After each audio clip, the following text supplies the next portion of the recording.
by Nick Badaz up to the podium. He is our valedictorian, the top highest ranking graduate of the class of 2020. He's now going to come and give his address.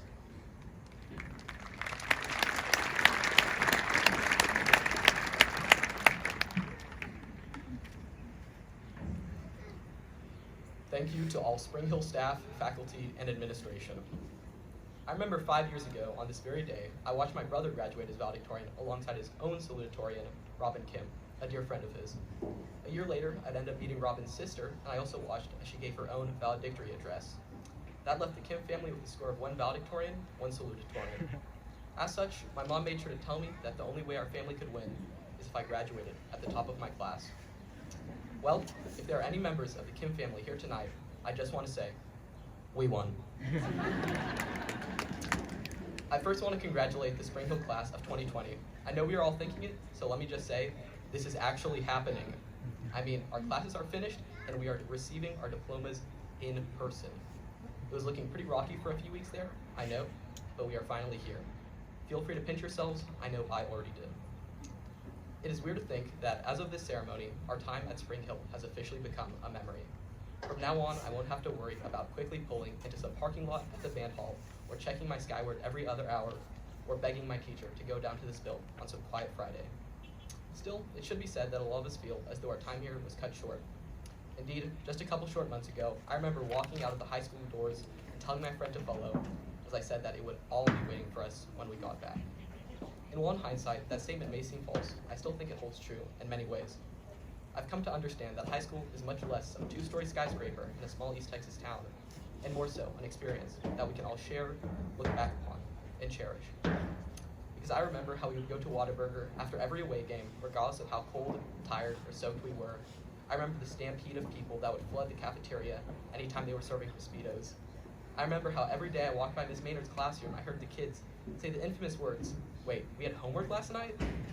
I remember recording music videos for AP US History, and I remember when a certain someone decided to mess around a little too much with a light switch in Ms. Hales' class. Finally, I know we all remember when we had to huddle behind backpacks, desks, and bookshelves in our 7th grade classrooms because some kid walked across the practice field, and we thought, is this what high school is going to be like? Indeed, despite being in high school for 34 months instead of the typical 36, I've gathered enough memories to last a lifetime, and for that I will forever be grateful. Speaking about being grateful, as comes with any good valedictorian speech, there are some things that are in order. First, to all the uncles, algebra teachers, and mentors, I promise to give a shout out in this speech. This sentence is all the recognition you are going to get. Sorry. To my friends, Justin, Bryce, Grace, Jake, and everybody else, thank you for always supporting me. I know we ate at Sumo's way too much than was financially reasonable, but you all are what kept me going and made high school truly fun. To my brother, Daniel, thank you for pushing me to be my best self.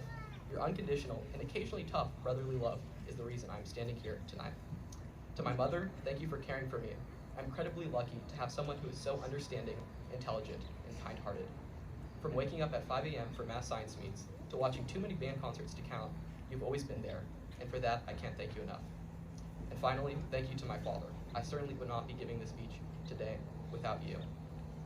Truthfully, I found it very difficult to come up with some piece of enlightened advice to give my classmates. Anyone who sat next to me in macroeconomics knows I certainly am not a man with all the answers. And I can't say that we will all go on to be CEOs, presidents, or 5-star generals, except for maybe Bryce. Still, I hope that wherever we go, and whatever we do, this class remembers to pursue that which we love and appreciate the people around us. Even in the past 3 years and 7 nights of high school, we've already accomplished so much. We are a class full of decorated musicians, D1 athletes, robotics state champions, golfers, speakers, writers, weightlifters, artists, and everything in between. And the greatest part is that I believe the best is yet to come. Thank you.